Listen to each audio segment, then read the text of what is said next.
Assalamualaikum warahmatullahi wabarakatuh, rekan-rekan sekalian dimanapun Anda berada. Pada kesempatan kali ini saya akan menyampaikan tentang sesuatu yang awalnya cukup kontroversial, tapi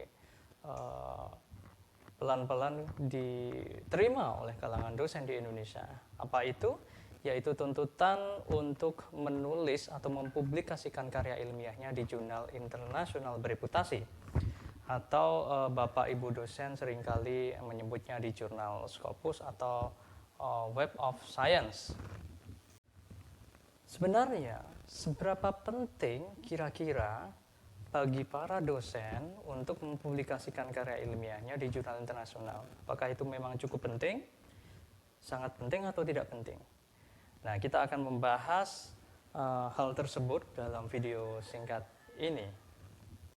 Dari pertanyaan yang saya ajukan, tentu jawabannya adalah sangat penting. Ya. Karena apa? Publikasi di jurnal internasional bereputasi atau jurnal terindeks Scopus atau Web of Science telah menjadi standar baru untuk menilai kompetensi dari seorang dosen atau peneliti. Dan itu sudah berlaku umum di dunia dan sekarang sudah perlahan-lahan menjadi standar yang diadopsi di Indonesia.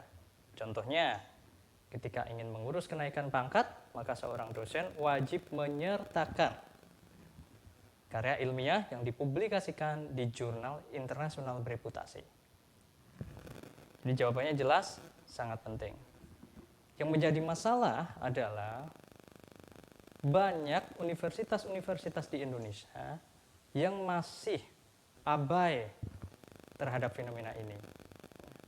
Artinya, universitas tidak mendorong dosen untuk giat mempublikasikan karya ilmiahnya di jurnal internasional bereputasi. Nah, ini yang menjadi problem serius. Maka dari itu, tergantung komitmen dari pimpinan yang ada di sebuah lembaga pendidikan tinggi, apakah memiliki komitmen yang kuat untuk mengadopsi standar-standar baru ini, ataukah hanya sekedar formalitas. Maka semuanya tergantung pada pimpinan lembaga pendidikan tinggi.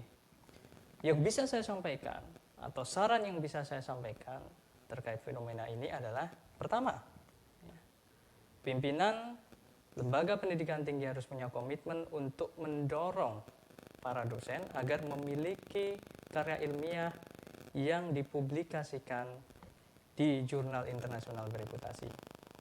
Tidak cukup hanya sekedar memiliki, namun juga harus produktif menulis di dalamnya dan juga mempromosikan karya ilmiahnya agar disitasi atau dikutip oleh akademisi lain yang ada di berbagai penjuru dunia. Selain komitmen pimpinan lembaga pendidikan tinggi, yang kedua yang bisa dilakukan untuk mendorong dosen-dosen agar mempublikasikan karya ilmiahnya di jurnal internasional bereputasi adalah dengan memberikan insentif yang layak. Kita tahu misalnya bahwa di jurnal Scopus ada berbagai level, dari Q1, Q2, Q3, dan seterusnya.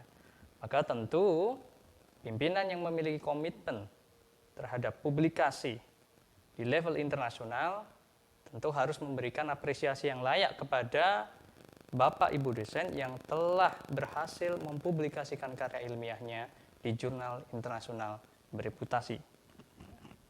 Selanjutnya, yang terakhir, tentu untuk membekali Bapak Ibu dosen agar mampu bersaing dan mampu mempublikasikan karya ilmiahnya di jurnal-jurnal internasional bereputasi, maka Bapak Ibu dosen harus dibekali dengan skill atau kemampuan menulis artikel jurnal yang baik dan benar. Nah, bisa berupa pelatihan-pelatihan, workshop, ya, diisi oleh para penulis-penulis ya, di bidangnya, ya, di bidang ilmunya, yang telah berpengalaman mempublikasikan karya ilmiahnya di jurnal-jurnal internasional bereputasi. Nah, menurut saya ini adalah satu hal yang urgent yang harus segera diselesaikan di perguruan tinggi.